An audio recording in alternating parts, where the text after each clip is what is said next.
আমাদের ধারাবাহিক আলোচনা চলছিল আকায়ে নামদার, তাজদার মদিনা, জিগর গোশায়ে আমেনা, সৈয়দুস সাকালাইন, সৈয়দুল আম্বিয়া, ইমামুল আম্বিয়া, সৈয়দুল মুরসালিন, ইমামুল মুরসালিন, সাকি কাউসার, জনাব মুহাম্মদুর রাসূলুল্লাহ সাল্লাল্লাহু আলাইহি ওয়াসাল্লামের জীবন। নবীজির জীবনে নবুয়ত পাওয়ার 10ম বছরে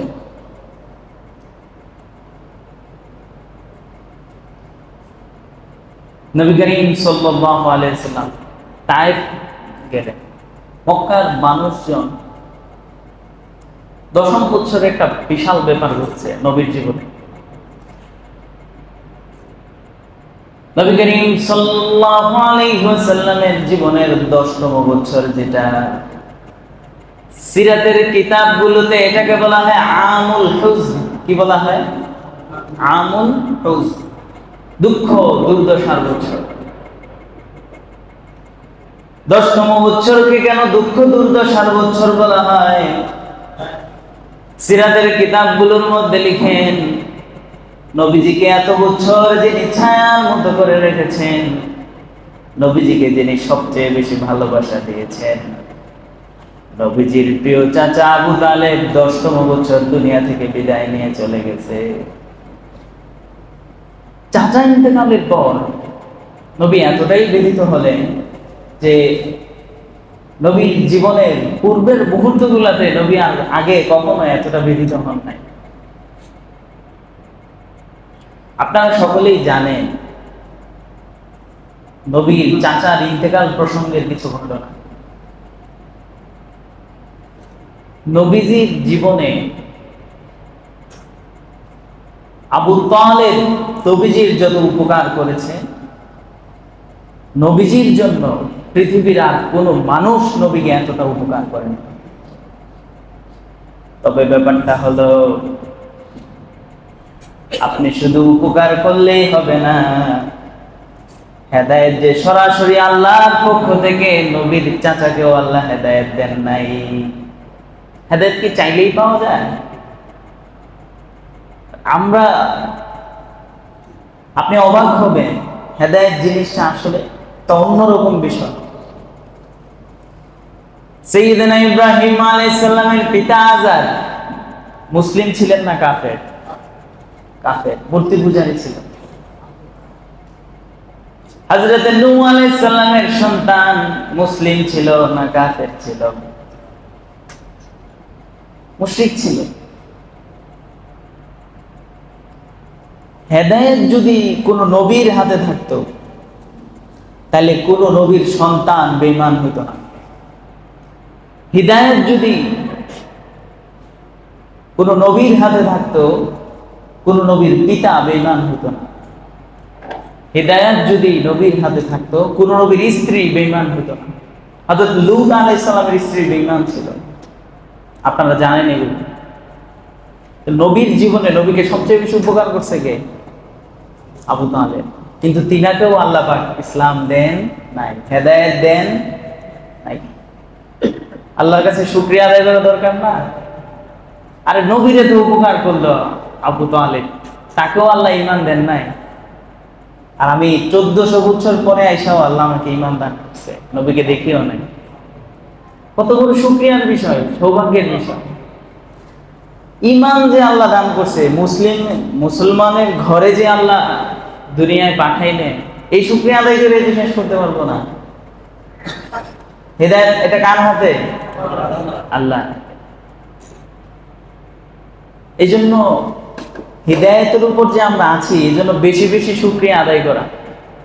শুকরিয়া আদায় করলে মৃত্যু পর্যন্ত এই হিদায়াতের উপর অটল অবিচল থাকা যাবে।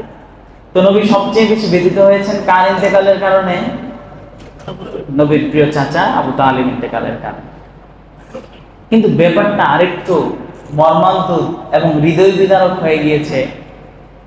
নবীর প্রিয় চাচা আবু তালেব ইন্তেকালের মাত্র 3 দিন পরে নবীর জীবনের একমাত্র সঙ্গিনী আম্মা জান খাদিজাতুল কুবরা রাদিয়াল্লাহু তাআলা আনহা দুনিয়া থেকে বিদায় নিয়ে চলে গেছে। আরে যেই মানুষটা নবীজির প্রত্যেকটা মুহূর্তে মুহূর্তে নবীকে সঙ্গ দিছে, স্ত্রী কেমন হতে হয় আম্মা জান খাদিজাতুল কুবরা থেকে দুনিয়ার মানুষজন যেন শিখে। নবীজিকে রেখে কখনো খেয়েছেন যত কল্পনার বাহিরে। উনি নবী একটা মুহূর্ত, উনি প্রত্যেকটা মুহূর্ত নবীর জন্য অপেক্ষা করতেন বাসায়। নবী কখন আসবেন দরজায় দাঁড়িয়ে থাকতেন। নবী আওয়াজ দেওয়ার মাত্রই উনি দরজা খুলে নবীকে সালাম করতেন। বাহিরে নবীর উপর অনেক আক্রমণ হইতো না? মক্কার মুশরিকরা, মক্কার কাফেররা নবীর উপর অনেক টর্চার করতো না? বাড়িতে আসার পর স্ত্রীর কথা শুনে স্ত্রী এমন ভাবে নবীকে উৎসাহ দিতেন, এমন ভাবে নবীকে আগলে রাখতেন, উনি ভুলেই যেতেন যে বাহিরে ওনার উপর এমন নির্মম নির্যাতন হয়েছে। সর্বপ্রথম ইসলাম গ্রহণ করেছিলেন, নবীর কথা সর্বপ্রথম শুনেই নবীর উপর ঈমান এনেছিলেন ওনার স্ত্রী আম্মা জান খাদিজাতুল কুবরা রাদিয়াল্লাহু আনহা। তো নবীর জীবনের প্রিয় দুইটা মানুষ 3 দিন আগ পর কি করছে? দুনিয়া থেকে বিদায় নিয়ে চলে গেছে। এই জন্য 10ম বছরকে নবীর জীবনে, নবুয়তের 10তম বছরকে কি বলা হয়? আমুল হুজন, দুঃখ দুর্দশার বছর। নবী ওই বছর অনেক ব্যথিত ছিলেন, পুরোটা বছর নবীজির অনেক কষ্টে কাটছে। এখন চাচা আবু তালেবের কারণে তো আগে মক্কার মুশরিকরা, মক্কার কাফেররা নবীজির উপর তেমন ভাবে আক্রমণ করতে পারে নাই। চাচা যখন ইন্তেকাল করলেন, মক্কার দুষ্ট লোকগুলো সুযোগ পেয়ে গেল। মক্কার দুষ্ট লোকগুলো আবার আগের চেয়েও ভয়ঙ্কর রূপ ধারণ করলো নবীর উপর আক্রমণ করার ক্ষেত্রে। নবী আবার নিরাশ হয়ে, হতাশ হয়ে ভাবলেন এই অঞ্চলে আর দাওয়াতি কাজ করা যাবে না, আমি আবার অন্য কোথাও দাওয়াত দেওয়ার চিন্তা করি।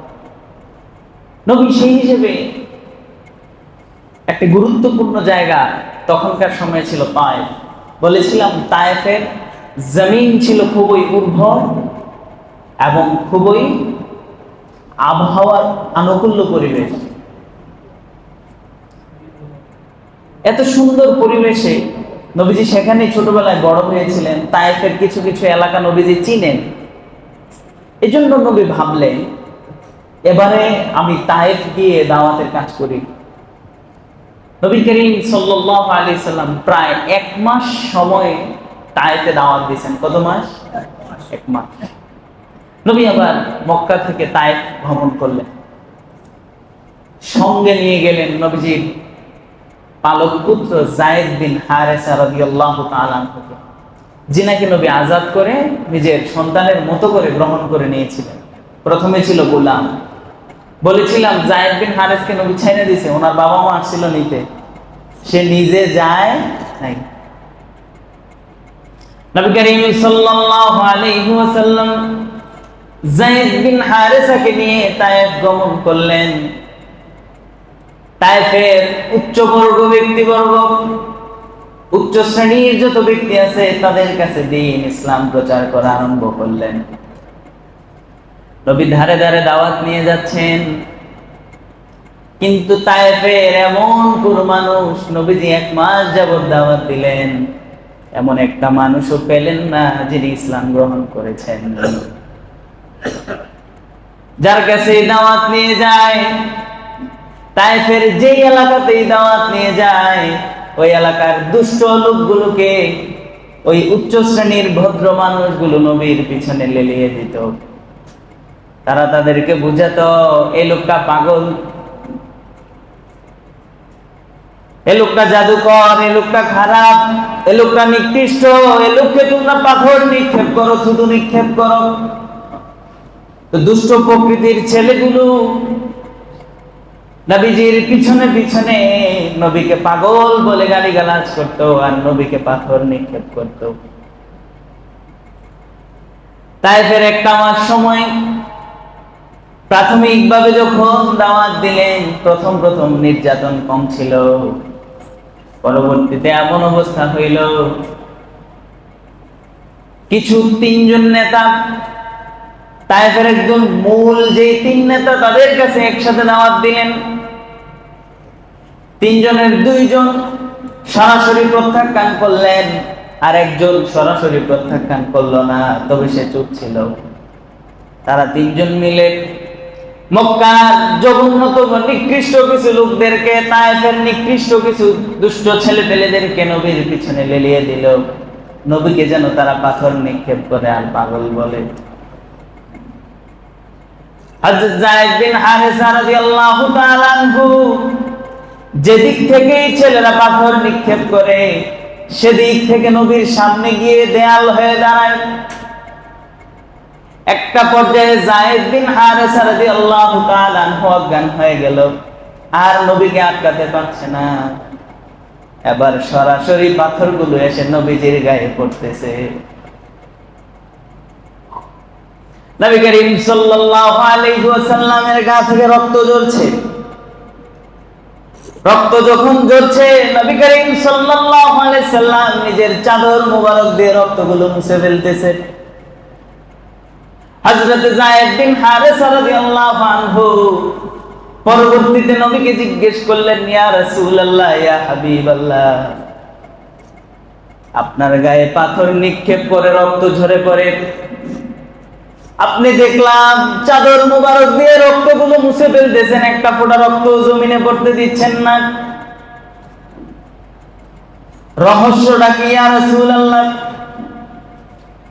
আল্লাহর রাসূল বললেন, ওরে যায়েদ, যদি এক ফোঁটা রক্ত এই তায়েফের মধ্যে পড়ে, এই তায়েফের উদ্ভিদ শক্তি নষ্ট হয়ে যাবে। এক ফোঁটা রক্ত যদি তায়েফে পড়ে, তায়েফ ধ্বংস হয়ে যাবে। এজন্য আমি মুহাম্মাদুর রাসূলুল্লাহ রাহমাতাল লিল আলামিন, আমি চাই না তায়েফবাসী ধ্বংস হয়ে যাক। আমি এজন্য রক্তগুলো মুছে ফেলতেছি। পা মোবারক পর্যন্ত রক্তে জর্জরিত হয়ে গিয়েছিল।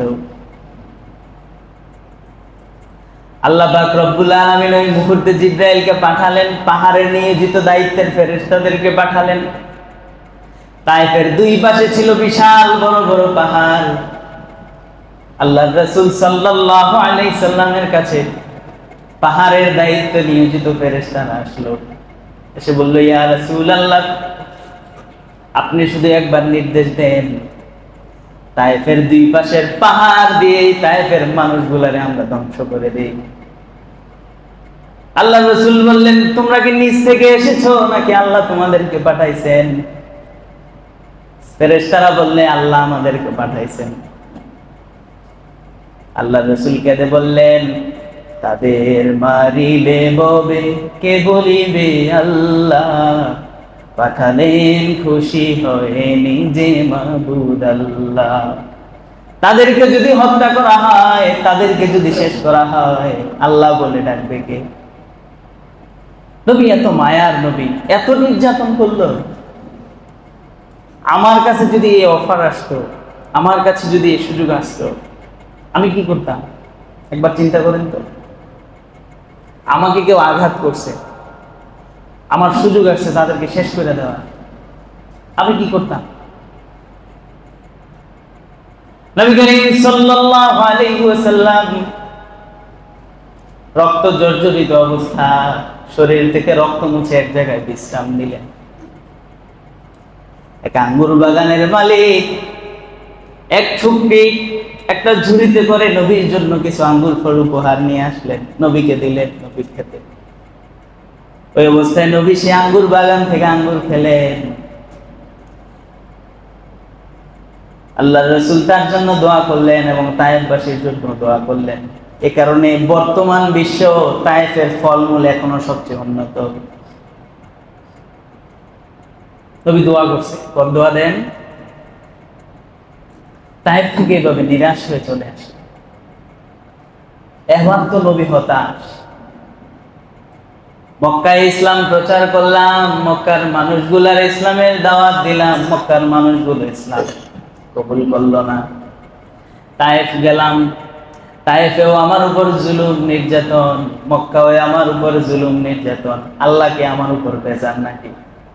নবীর মনে এমন একটা সন্দেহ তৈরি হতে লাগলো। আল্লাহ পাক রব্বুল আলামিন বুঝতে পারলেন নবীর মনে ভিন্ন কিছু, হয়তো নবীজি মনে মনে অনেক সংজ্ঞাহীন অবস্থায় আছেন, না জানি আল্লাহ পাক আমার উপর বেজার। নবী যে এমন কষ্ট সহ্য করছে, এমন ধৈর্য ধারণ করছে, আল্লাহ খুশি হয়ে নবীকে একটা স্পেশাল উপহার প্রদান করলেন। উপহারটা কি জানেন? সরাসরি জমিন থেকে আল্লাহর কাছে নিয়ে গেছে, সেটাকে বলা হয় মেরাজ। নবুয়তের 11তম বছর, নবীর জীবনের সর্বশ্রেষ্ঠ মুহূর্ত, একটা মানুষের জীবনের সর্বশ্রেষ্ঠ মুহূর্ত। 11তম বছর আল্লাহর রাসূল সাল্লাল্লাহু আলাইহি সাল্লামকে উম্মে হানির ঘর থেকে জিবরাইল এবং মিকাইল আলাইহিস সালাম বোরাক নিয়ে আসছেন। কি বোরাক? বোরাকের মাধ্যমে নবী করিম সাল্লাল্লাহু আলাইহি ওয়াসাল্লামকে সর্বপ্রথম বাইতুল মুকাদ্দাস নিয়ে যাওয়া হলো। কোথায়?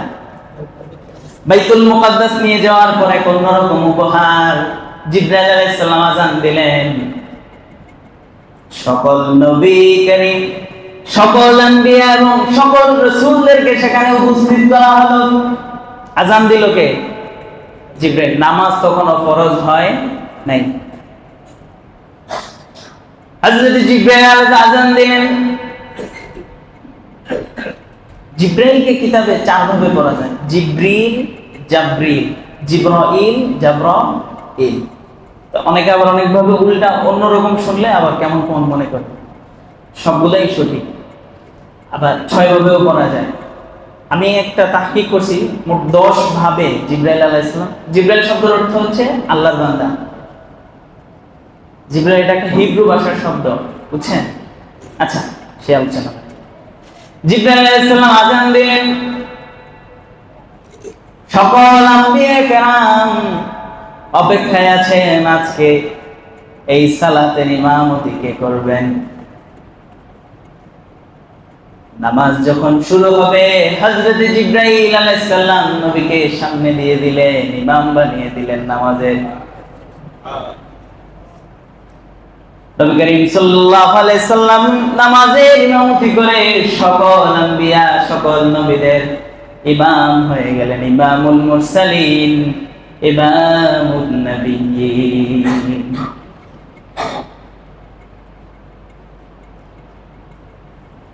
বুরাকের ক্ষমতা ছিল এতটুকু, এক পলক দৃষ্টিতে যতটুকু দেখতো, এক লাফে ততটুকু যেতে পারত। সর্বপ্রথম নবী করিম সাল্লাল্লাহু আলাইহি সাল্লামকে নিয়ে প্রথম আসমানে গেলেন। প্রথম আসমানের দরজায় ফেরেশতারা, জিবরাইল আলাইহিস সালাম সালাম দিলেন। প্রথম আসমানের ফেরেশতারা সালামের উত্তর দিলেন। বলল সাথে কে? বলেন জনাবে মুহাম্মদুর রাসূলুল্লাহ। সবাই অভিবাদন জানিয়ে প্রথম আসমানে প্রবেশ করালেন। প্রথম আসমানে গিয়ে সেখানে সাক্ষাৎ হলো হযরত আদম আলাইহিস সালামের সাথে। সালাম দিলেন, কথা বললেন, কুশল বিনিময় করলেন। সংক্ষেপে বলতেছি, কারণ গত বছর একবার মেরাজের বিস্তারিত আলোচনা হয়েছে না, এখন যদি সংক্ষিপ্ত বলে দিতেছি কি কথা হয়েছে, এগুলো আর বলতেছি না। দ্বিতীয় আসমানে গেলেন। দ্বিতীয় আসমানে একই অবস্থা। দ্বিতীয় আসমানের ফেরেশতারা অভিবাদন জানালেন। দেখা হলো 2 জন নবীর সাথে। কয়জন? হযরত ঈসা এবং হযরত ইয়াহইয়া আলাইহিস সালামের সাথে সাক্ষাৎ হলো। ওনাদের সাথে কুশল বিনিময় হলো, কথা হলো। তারপর গেলেন তৃতীয় আসমানে। সেখানে সাক্ষাৎ হলো হযরত ইউসুফ আলাইহিস সালামের সাথে। আল্লাহর রাসূল দুনিয়ায় এসে ইউসুফ আলাইহিস সালামের সৌন্দর্যের বিবরণ দিলেন। নবী আম্মা জান আয়েশা সিদ্দিকাকে বললেন, না আয়েশা, ইউসুফ আলাইহিস সালামকে দেখলাম, দুনিয়ার অর্ধেক সৌন্দর্য দিয়ে আল্লাহ হযরত ইউসুফ আলাইহিস সালামকে বানাইছে। দুনিয়ার অর্ধেক সৌন্দর্য আল্লাহ কাকে দিয়েছে? একা হযরত ইউসুফ আলাইহিস সালামকে দুনিয়ার অর্ধেক সুন্দর দান করছে, আর বাকি অর্ধেক সুন্দর পুরো দুনিয়ায় ছড়ায়া দিয়েছে। কতটুকু সুন্দর উনি একটু কল্পনা করতে পারেন? হযরত জুলাইখার কথা আপনারা জানেন। বৃদ্ধা মহিলা জুলেখা শেষ বয়সে এসে রাজার স্ত্রী হওয়ার পরও বালক ইউসুফের প্রতি আসক্ত হয়ে গেল।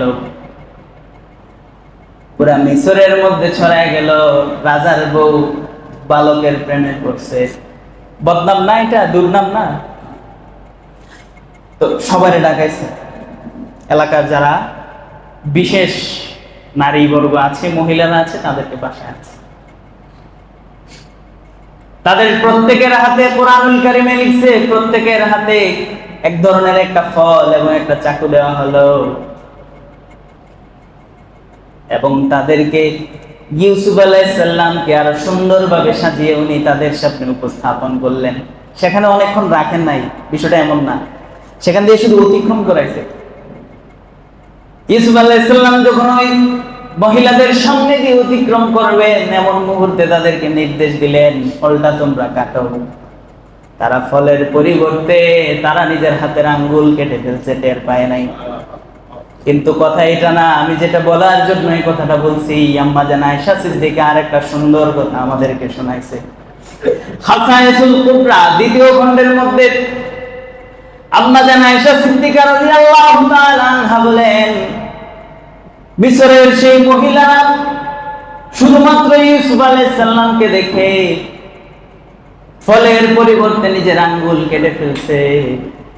তারা যদি ইউসুফ আলাইহিস সালামকে না দেখে ওই মুহূর্তে আমার স্বামী জনাব মুহাম্মদুর রাসূলুল্লাহকে এক নজর দেখতো, আঙ্গুল নয়, আঙ্গুল নয়, কলিজা যদি কেটে ফেলতো তবুও তারা টের পাইতো না।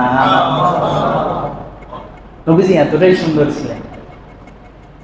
তো দেখা হয়েছে তৃতীয় আসমানে কার সাথে? ইউসুফ আলাইহিস সালামের সাথে। তারপর তিনি গেলেন চতুর্থ আসমানে, সেখানেও অভিবাদন। রহমতের ফেরেশতারা নবীকে সম্মান জানিয়ে চতুর্থ আসমানে স্বাগতম জানালেন। চতুর্থ আসমানে গিয়ে দেখা হলো হযরত ইদ্রিস আলাইহিস সালামের সাথে। ইলমুল মানতিক একটা জ্ঞান আছে, ইলমুল মানতিক। এটা আল্লাহ পাক সর্বপ্রথম হযরত ইদ্রিস আলাইহিস সালামকে দান করছিলেন। এটা ছিল তিনার মুজিজা। পঞ্চম আসমানে গেলেন, একই অবস্থা, অভিবাদনের মাধ্যমে পঞ্চম আকাশে উঠানো হলো।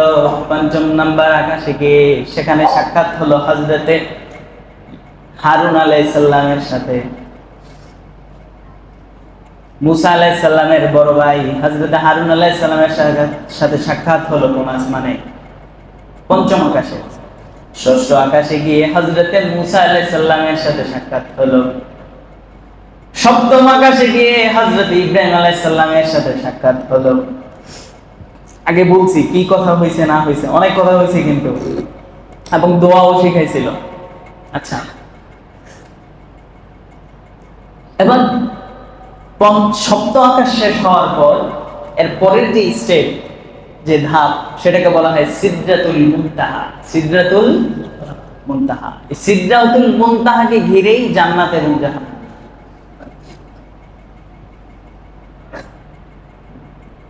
এবং সেখানেই হযরত জিবরাইল আলাইহিস সালাম তিনার 600 ডানা সহ মূল আকৃতিতে আল্লাহর রাসূলের সামনে নিজেকে প্রদর্শন করছে। একদম মূল আকৃতি যেটা, ওই অবস্থায় জিবরাইল আলাইহিস সালামকে সর্বপ্রথম নবীজি দেখছে। জিবরাইল আলাইহিস সালামের এক একটা ডানা কেমন, কিতাবের মধ্যে লিখে জিবরাইল আলাইহিস সালামের দুইটা ডানা যদি দুনিয়ার মধ্যে ছড়ায় দেওয়া হয়, পুরা দুনিয়া ঢাকনা পড়ে যাবে। এত বিশাল যদি হয় মাত্র দুইটা ডানা, 600 ডানা সহ দেহটা কেমন হবে ভাবেন। এত বিশাল হযরত জিবরাইল আলাইহিস সালাম।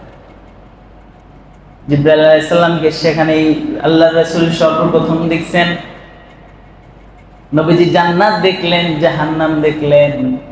এখানেও বিস্তারিত কথা বলেছি। জান্নাতকে কিভাবে দেখলেন? জান্নাতে দেখলেন জান্নাতের অধিকাংশ বাসিন্দা হচ্ছে গরীব, অধিকাংশ বাসিন্দা গরীব।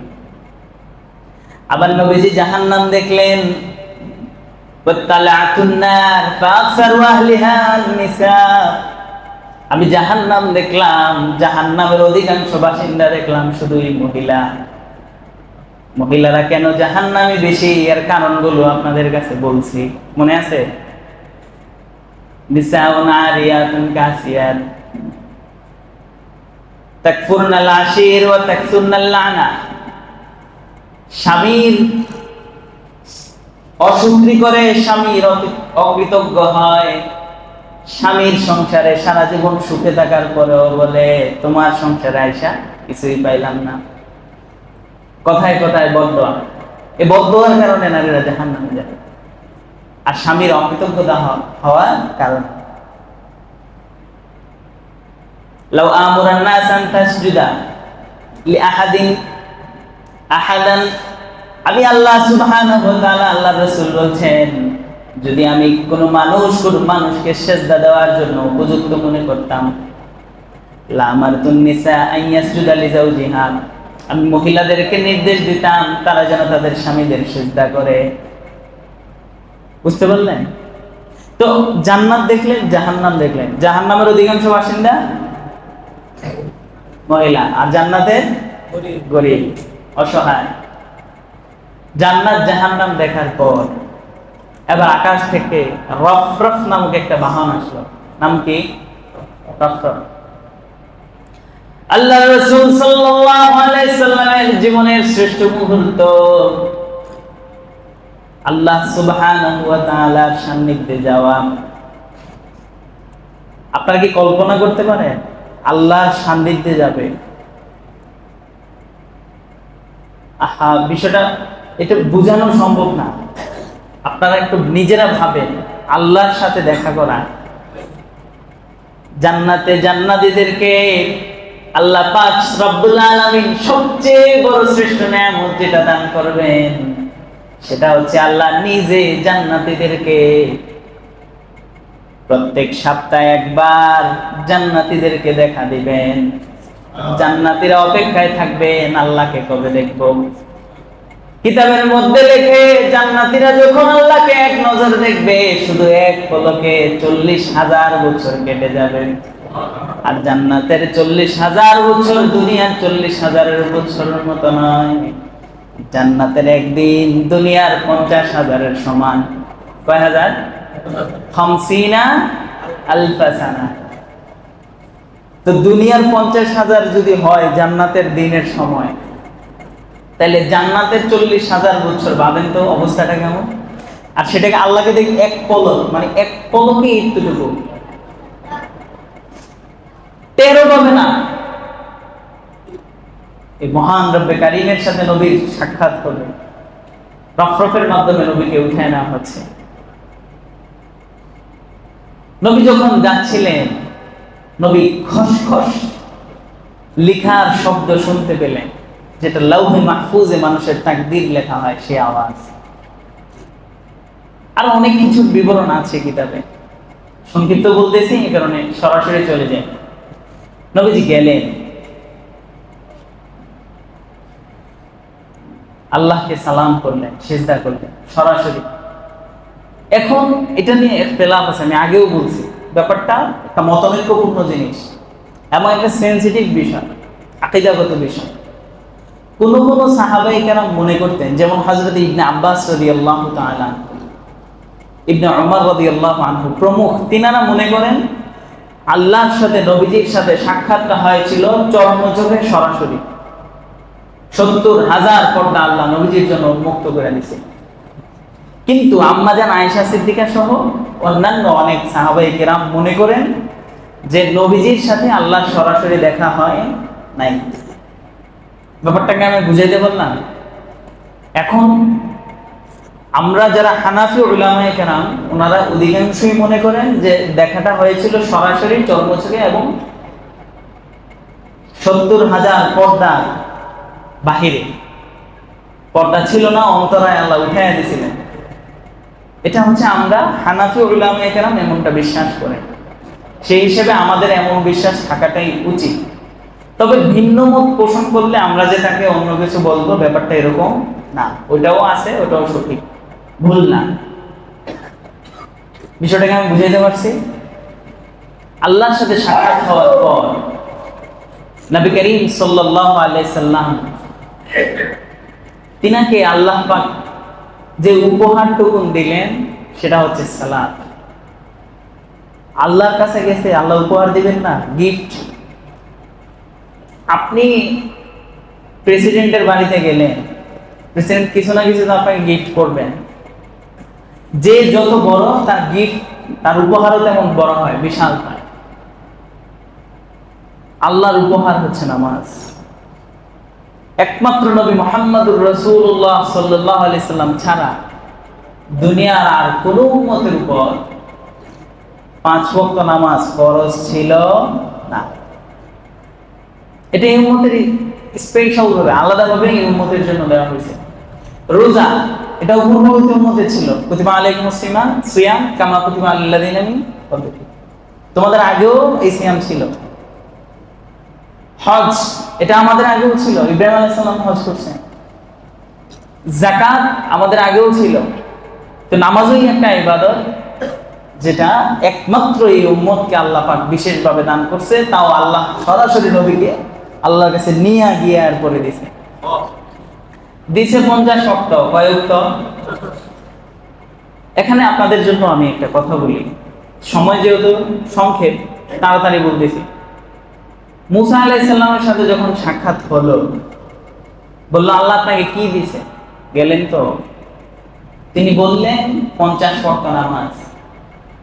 মুসা আলাইহিস সালাম পাঠালেন, আপনার উম্মত পারবে না, কমায় নিয়ে আসে। এভাবে আসা যাওয়া কমতে কমতে 5 ওয়াক্ত আসছে। কিন্তু ব্যাপারটা হচ্ছে 5 ওয়াক্ত যখন হইছে, তখন আল্লাহ পাক বলে দিয়েছে এই 5 ওয়াক্তই যদি কেউ আদায় করে নিয়মিত, যে 50 ওয়াক্ত আমি দিয়েছিলাম ওই 50 ওয়াক্তের সব পুরোপুরি আমি দান করব। এখন একটা আপনাদেরকে মাঝখানে একটা রহস্যময় কথা বলি। আচ্ছা, 50 ওয়াক্ত নামাজ যদি আমরা পড়তাম দিন রাত 24 ঘন্টায়, আমাদের কি কোনো সুযোগ থাকতো? একটু ভাবেন, মানে 5 ওয়াক্ত নামাজ পড়তেই তো মোটামুটি 1.5 ঘন্টা চলে যায়। তাহলে 50 ওয়াক্ত বললে কয় ঘন্টা লাগতো? আপনারা হিসাব করেন না। তাহলে 24 ঘন্টা যদি আমরা এইভাবে নামাজে লেগে থাকতাম, আল্লাহ কি আমাদের না খাওয়াই রাখতো? বুঝেন নাই মনে হয়। তখন তো কাজ কাম বন্ধ থাকতো, কাজকর্ম মানুষের সব বন্ধ থাকতো, মানুষ কেউ কোনো কাজ করতো না, শুধু এমনিতেই নামাজ পড়তো, খাবার আসমান থেকে আসতো, অবশ্যই আসতো। কারণ মানুষকে তো আল্লাহ নিজেই কাজে লাগায় রাখছে, খাওয়ান তো আল্লাহই দেয়, নাকি কোন মানুষ দেয়? এখন বিষয়টা খেয়াল করেন, আল্লাহ বলছে যদি কেউ এই 5 ওয়াক্ত করে তাহলে 50 ওয়াক্ত পুরোপুরি তাকে আমি দান করব। যদি কেউ এই 5 ওয়াক্ত নামাজই সঠিকভাবে আদায় করে, 50 ওয়াক্ত নামাজ পড়লে তার যেমন কোনো রিজিকের টেনশন করা লাগতো না, এই 5 ওয়াক্ত নামাজ যদি কেউ ঠিকভাবে আদায় করে, তার রিজিকের কোনো চিন্তা করা লাগবে না ইনশাআল্লাহ। বুঝাইতে পারলাম বিষয়টা? যদি কেউ বুঝে থাকেন, নামাজ ছাড়েন না। আমি দেখি আমার অনেক মুসল্লি, কথা হয়, দেখা হয়, সাক্ষাৎ হয়, খুব কাজের ব্যস্ততা দেখায়, নামাজটা কোনোভাবেই ছাড়তে নাই। কোন সাহাবায়ে কেরাম জীবনে কখনো নামাজ ছাড়ে না, কোন সাহাবায়ে কেরাম। কারণ একজন মানুষ সে কি মুমিন না কাফের, এটার পার্থক্যটা হয় নামাজের মধ্যে। আল ফারক বাইনাল আবদি, একজন বান্দা আর একজন কাফের মুশরিক যে আল্লাহকে মানে না, তার উভয়ের মধ্যে পার্থক্য হয় কিসের মাধ্যমে? আরেক হাদিসে মান তারাকা সালাহ ফাকাদ কাফারা। এখানে কাফের হওয়ার অর্থ, যদিও পরিপূর্ণ কাফের হয় না, কিন্তু সে তো ঈমানদার থাকে না পরিপূর্ণ। আমি যে মুমিন, আপনি যে একজন ঈমানদার, আপনি যে মুমিন, এই পরিচয়টা কিসের মাধ্যমে ফুটে ওঠে? নামাজের মাধ্যমে। নামাজ আল্লাহ সুবহানাহু ওয়া তাআলার সাথে ঈমানের পরে সব জায়গায় সর্বপ্রথম দায়িত্বটাই হচ্ছে একজন মানুষের নামাজ। ঈমান তো অন্তরের বিষয়, এটাকে মুখে কেউ বললো কিন্তু তার মনের ভিতরে ঈমান নাই, তাহলে সে তো মুনাফিক। কিন্তু বাস্তবেই যে সে মুমিন, এটা প্রকাশ পাবে কিসের মাধ্যমে? কারণ ঈমান এটা অন্তরের বিষয়, এটা মুখের বিষয় না।